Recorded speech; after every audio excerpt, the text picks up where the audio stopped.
alas, here we are. So I think this is going to be mostly a Goodreads reading challenge vlog. On Goodreads, we have like the overall Goodreads goal that you set yourself. And then every month, I think there's like a challenge where if you just read one book a month, you get a reward. There are 6 challenges that are also on there, and I decided that I'm just going to complete those challenges for no reason whatsoever other than the fact that I like to complete things as the perfectionist that I seem to be. It's just gonna be a short little challenge. There's really no parameters. I honestly don't even know I'm gonna be updating this series. I could be updating it once a month. I could be updating it the next video or each quarter. Who knows? They all might just come out at the end of the year. I don't know, but I do have until the end of the year to complete all the entire challenge. I did want to make it so that I'm only reading the books on my physical TBR, just so I can knock off a couple of books that have been just sitting on my shelves. And unfortunately, I have one or more of every single book that is listed in the challenge. So yeah, let's get into what the actual challenges are. Let's do that. We're going to be on the Goodreads app, and then we're going to go to reading challenges. And then here we have the regular reading challenge, and then we have the community favorites challenge, and that's exactly what you want to click on. And then here we are. Jumpstart your year of reading with recommendations from fellow readers. We have Buzzy Books, Epic Quest, Era Explorer, Essential Reader, Sweet and Spicy, and then Her Story. So Buzzy Books says, collect this achievement when you complete one of these reader favorites. Epic Quest says, collect this achievement when you read one of the most loved fantasy titles by readers. Era Explorer, collect this achievement when you read one of the most popular historical fiction novels according to readers. We have Essential Reader, collect this achievement when you read one of these essential books from Black authors. Sweet and Spicy, collect this achievement when you read one of these sweet or spicy romances. Her Story, collect this achievement when you read one of these fascinating titles about and by women. Yay! So, okay. Honestly, I'm excited. I'm honestly excited to just read all of them, and if I could, I would just sit down and read them back to back to back. But seeing as how my mind just goes to completely different places, like I want to read this and that and everything under the sun at the same time, I really cannot do that. I already picked out the ones that I wanted to read already. They're all on my physical TBR, so I'm trying to remember which ones I wanted to start with. I know for sure Her Story. So it's titled, let's see what the link is titled, 192 nonfiction books to read this Women's History Month. And we're just gonna go down. Honestly, I think I passed it already, but I wanted you to see all of them. Yes. Clearly, y'all can join in on the challenge if you want, and that would be so much fun. But for me personally, I will be reading Hood Feminism by Mickey Kendall. I have had this on my shelf. I've had this on my shelf maybe since 2020. I know for sure I got it during quarantine. So sometime in 2020. And guess what year it is? 2025. Yes, so Hood Feminism, Notes from the Women That a Movement Forgot. And this one, I honestly can't tell you anything about any of the books that I get. Like, a summary just goes out of my mind completely. Once I hear it, I buy it because I loved it, and then it just escapes me. So, no idea, don't know what to tell you. But yes, I'm excited to see what this one is about. Look, come here. Stop it. And then we're gonna choose the next story. I think it was Era Explorer that I wanted to read next. And this one, popular historical fiction novels. I do actually like historical fiction, usually romance. So, who knows what's on here. What looks interesting, I didn't do that for the other one actually, but Lessons in Chemistry, Daisy Jones and the Six. I actually do want to read that one. Let's see. Black Cake, The Heaven and Earth grocery store. I really should just put all these on my want to read, but that'd be way too much. The Stationery Shop, Harlem Shuffle. Is it the Harlem Shuffle? Harlem Shuffle. Deacon King Kong. I actually don't know much about that. I don't know much about any of these. The love stories, the love songs of W.E.B. I'm sorry, I don't know much about any of these summaries, but I remember liking them. So yes, funnily enough, the one that I will be reading is literally the first one, Lessons in Chemistry. Also, The Vanishing Half, I've heard good things about. So I'll be reading this one in this little reading vlog. I don't know where this is gonna go, to be honest. I got this one from a library book sale, and I think it was only $7 or so. I want to say it was $7. So I picked it up because I heard good things, and here we are. A couple years later, probably. I think I actually got this one only last year. So yes, I'll be, actually it's so pretty. This is a pretty cover. She's a scientist. Is she? I have no idea what this book is about. Elizabeth Zott. I love that name. Zott. I'll finish this within 3 days, I think. I love strict deadlines, but at the same time, I'm like, I want to read what I want to read. I want to do what I want to do. So I'll finish this. I'll finish this after I finish Hood Feminism. I think this is a cute little TBR, and it looks pretty together. Get into it. Let me get out of this. This is a gorgeous TBR. Ameneth. Yes. I also don't know if other people have done this challenge, and if they have, I promise I didn't steal the idea. I just am reading. But for the most part, I'm just excited to start this challenge. Like, I love being tested. And maybe I will try to do these back to back just to test myself. Like, girl, get your physical TBR down. I'm embarrassed, but at the same time, I've seen others' physical TBRs and it comforts me. Not that it's outrageous, but it comforts me. It's like your own little library, you know? You can always just boop. But then I go to the library, all those books up there, library books. I go to the library and the world is my oyster. Like, you can request books for them to buy as well. Free books, you can't pass that up. You really can't. So I'm excited. I hope you're excited with me. Join in on this challenge if you like. But let's get into it.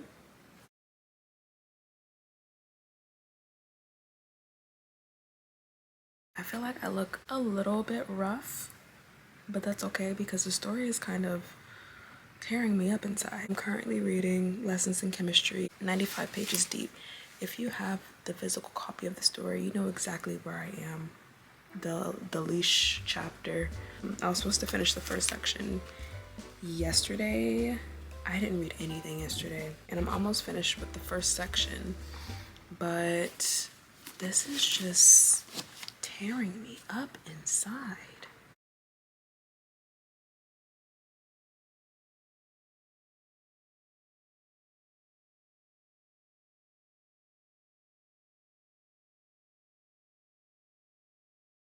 I kind of want to give a review of Lessons in Chemistry by Bonnie Garmis. First and foremost, I just had a spectacular time reading that story. Like, in general, the entire reading experience was so good.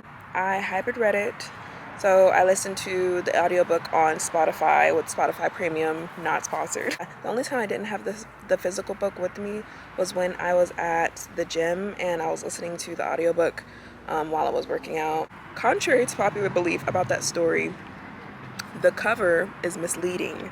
I wasn't around when it was first coming out, so I don't know how it was marketed, but from what I've heard from other people, it was mismarketed because the story, it looks all girly pop, cutie, cutish, and whatever, but the story itself, it has some very dark undertones. The driving force behind the entire story is rooted in death, I would say. Like, death and misogyny, sexism, all of that tackles some pretty dark themes, but I think that it did an amazing job at doing it. One of the main critiques that I found with the story, and I noticed it too, everything is like over exaggerated and highly emphasized. So say that it was talking about sexism in the story, it made it extremely obvious that these are the issues that we're dealing with. Like, the men themselves, there are some scenes, 2 particular scenes, I think, if I'm pretty sure 2 or 3, where women are harassed sexually in the story, and it's explicitly written in there. So trigger warnings for that, I would say. Trigger warning for death. Other things, like with over exaggerating, it emphasizes the fact that the main character, Elizabeth Zott, I love her name, the main character, Elizabeth Zott, she is a scientist.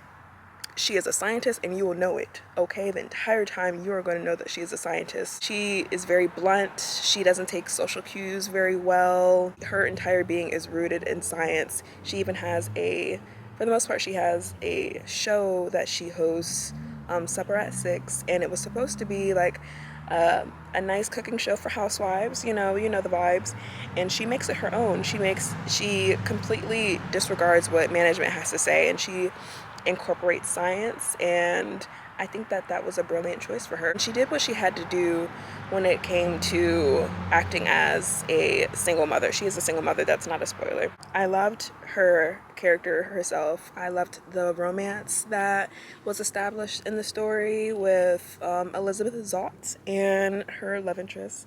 I think that it was very beautiful, their scenes. I really liked them, and I hope that people find like a partner that they have common interests with. And most of their discussions in the story were rooted in like science, and he respected her in general.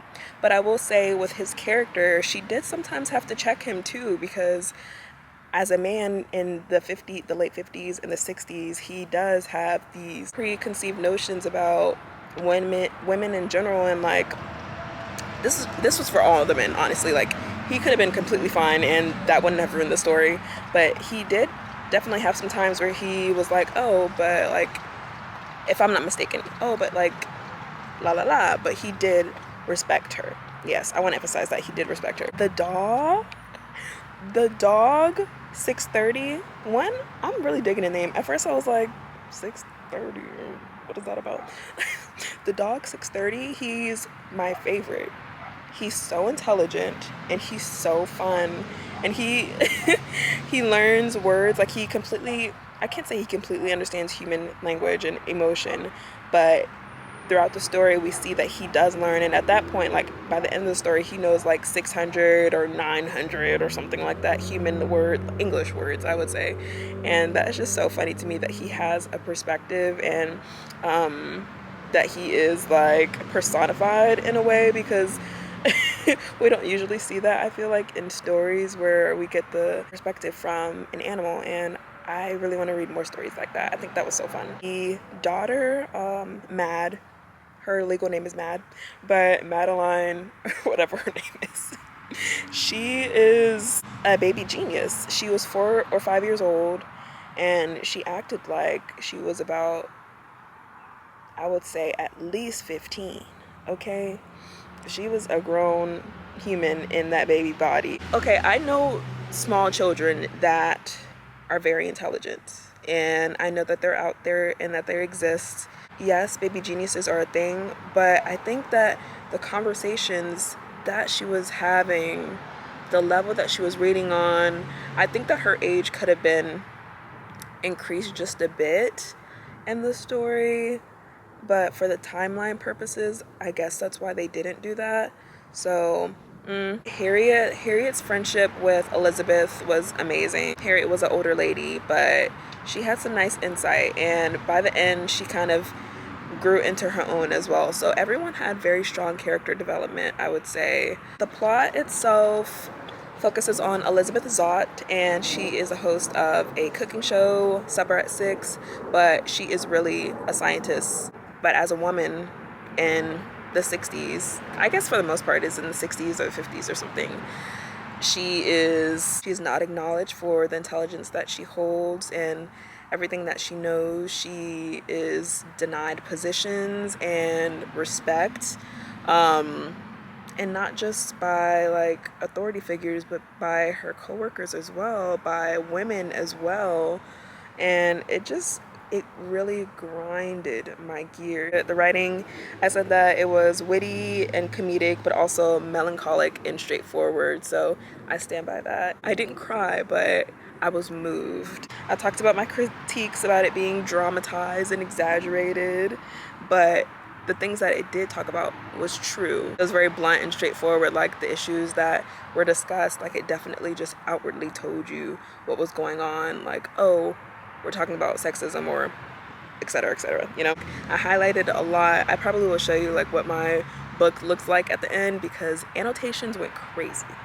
The annotations went dummy, okay, stupid. That's the last thing I want to say, but the ending, I will say, wasn't my favorite thing. I think that's why I wanted to take more points off and whatnot for the ending itself, because it was fine, of course, it was really great, but it focused like on a sub character and the subplot instead of the overall plot, I would say. And I would rather have for it to been something else, you know, and not what it was. And I know this has an Apple TV show, so I will be tuning in for the Goodreads challenge. So based on the recommendations for this particular section, I did like that I chose this book for it, yes, and I do think that this recommendation was warranted. But I always figured that it'd be a good book when I initially heard people talking about it, so I'm sorry, I'm just watching my dog chase a bee. It is a very giant bumblebee and I'm scared for her, but that's her thing, she loves them.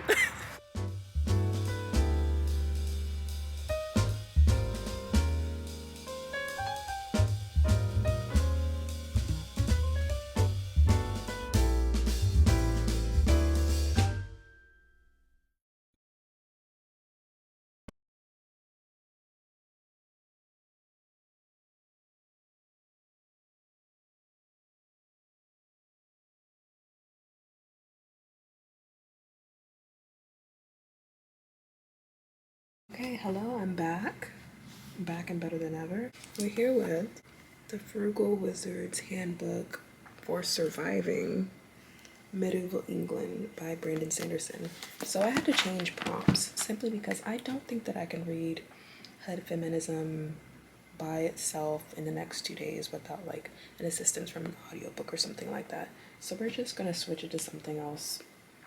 Yeah, it is what it is. Also, for some reason, it hasn't updated that I completed that challenge.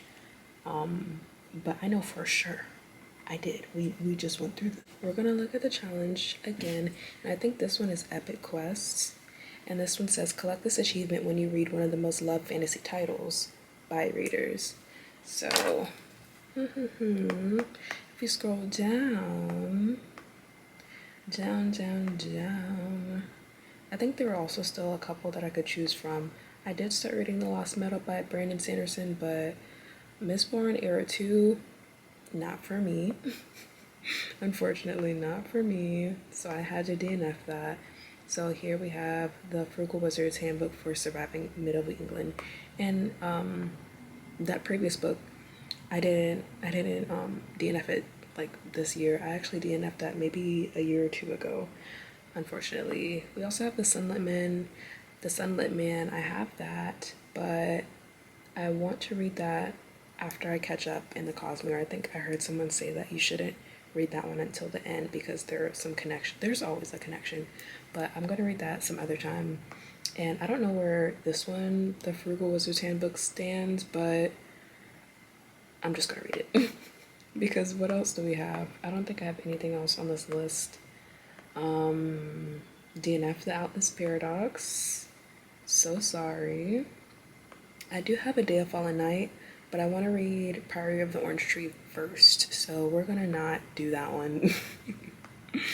Let's see. Okay, yes, those are the only ones that I have. So, where'd it go? Boom. Already marked it as currently reading because I'm excited to read it. I have actually started reading this one, I think 2 or 3 times before, and I may have gotten to chapter 3 or something like that. Don't remember a single thing except for the fact that he ends up in medieval England with, I think, abilities or something like that. Let's see. A man awakens in a clearing in what appears to be medieval England and with no memory of who he is, where he came from, or why he is there.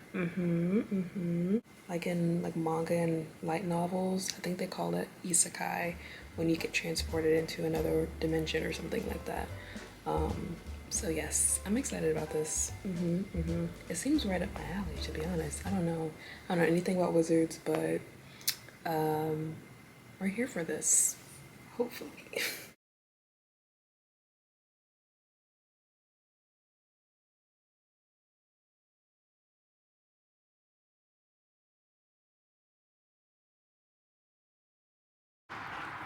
Hello, good night. We're going to be talking about this book right here. I did finish it in one singular day. I started it last night at around 1 o'clock in the morning. I don't know. And let's see, what time is it? It is currently 10:38. I probably finished it about 30 minutes ago. And I just sat there for a little bit. Let's get into it, okay? I honestly don't have much to say. And that's the problem, I fear. That is the problem. So, okay, if you can see my tabs, you see we start tabbing a little bit in the beginning. We're like, okay, we're building up the world. What's going on here? This is the character, and we're trying to get to know them. And then 50% of the way through, 60% of the way through, I just have to stop because I'm like, I can't do this anymore. I don't want to do this anymore is the problem. This book is The Frugal Wizard's Handbook to Surviving Medieval England by Brandon Sanderson, and it was a part of the 4 secret projects that he released in about 2021. He announced it in like 2020 or something. So I did back the Kickstarter. I've read, this is the 3rd one that I've read. And then I think he did release a 5th one, but I didn't get that one. So the only one I have left after this is The Sunlit Man. I think the one that I liked the most was Yumi, the Nightmare Painter, and The Nightmare Painter. I think that was like 4 stars. And then the green one, I don't know, something about a journey and a ship. I read it. I don't remember anything about it because the thing is, I don't like The Princess Bride, and I should not have read it in the first place, knowing that I didn't like The Princess Bride, and it's based off of that. So whatever that book. Oh, Trust in the Emerald Sea. No. This one, I feel like I still like it more than Trust of the Emerald Sea because of the premise alone, but I don't like it is the thing. I'm giving it 2 stars. I hate to say. I'm giving it 2 stars, maybe 2.5 stars. What can I say about this? He's transported into that time period, and I think that was the problem. The thing is, I like a good like isekai where there's like multiple dimensions, he's transported and like it's a new world, and like I do like a comedic sort of narration style sometimes, so I was okay with that. Like the narration, the writing, there's nothing wrong with that. I actually enjoyed that probably the most. But the problem is the setting. Like there is no intrigue there. You choose anything other than that, like England, and it'll be interesting. But he chose for it to be set in that time period when he was originally going to write about the Titanic. And I was like, he could have been transported anywhere. He could have done anything, and it would have been so much better. He said that he didn't know much about the Titanic. Do some research. It would have been interesting. You didn't even have to do that. You just didn't have to do this. That's the thing. You didn't have to do this. You could have done anything, and it would have been way more interesting, like 10 times more interesting. And so I felt like there was no point to this, to be honest. In my head, nothing really happened. I didn't care for the romance. I didn't care for any of the characters. I don't remember anyone's name because I didn't care for anything at all. The illustrations by Stephen Argyle were beautiful. They were brilliant. I loved them. Yes. The art in here is beautiful. So you kind of have like intermissions, I guess, a little bit in between the chapters. Well, there are parts, and then within the parts there are like little intermissions or whatever, where it's talking about the world and like talking about the dimension that you're choosing or could choose, and just little witty factoids about being a wizard and whatnot, and like a traveling interdimensional wizard and stuff like that. And I thought that was really cool. That was the best thing about this book. But everything else was just so boring. There was really nothing interesting about this, to be honest. And I hate to beat it down like that, but I'm just happy that it isn't in Brandon Sanderson's like Cosmere universe. It just is like a one-off story. This didn't have to be a thing. And I really wish this was rewritten because I really wish this was rewritten to be transported into somewhere like more interesting. Like maybe if there was like dinosaurs or something in this, that would have been interesting. Like if we went back to any time period in any other country, wherever, honestly it doesn't even matter, Anglo-Saxon England or whatever that is. Why was that a choice? Why did that matter? I'm sorry, but it was so boring. I wish I had other good things to say, but I really do not. It pissed me off. It pissed me clean off. Anyways, this is 2 stars. I will continue to read Brandon Sanderson's work. I still have The Sunlit Man to read, and I do love these editions. They're beautiful, so I'm not going to get rid of them. But I'm so disappointed in this. And it honestly just made me want to read something else by like another fantasy sci-fi author. Matt Dinniman. I am in the beginning of his book. What is it called? I'll probably just put it on the screen. But I did start his book, and I think it felt like this book was trying to be that, like have the essence of that story, and it didn't hit. It didn't hit the same way. It did not hit the same way. So I will be reading that soon, because this book did make me want to read that one actually. So I'm not mad at this. I'm just highly disappointed. It didn't have to be like this. Hello. Very quickly wrapping this vlog up. Here is my stack. Woo. Here's my stack. I read Lessons in Chemistry by Bonnie Garmus. Amazing. Close to a masterpiece, I would say. I had a great time. And then The Frugal Wizard's Handbook to Surviving Medieval England. Being dropped into another dimension without any sort of background as to who you were in whatever previous dimension that you were in, or like where you are, what's going on. That premise was amazing. The handbook itself was amazing. The doodles were so cute. The FAQs and the disclaimers, everything was so great. It had a great setup, but the actual story in medieval England, it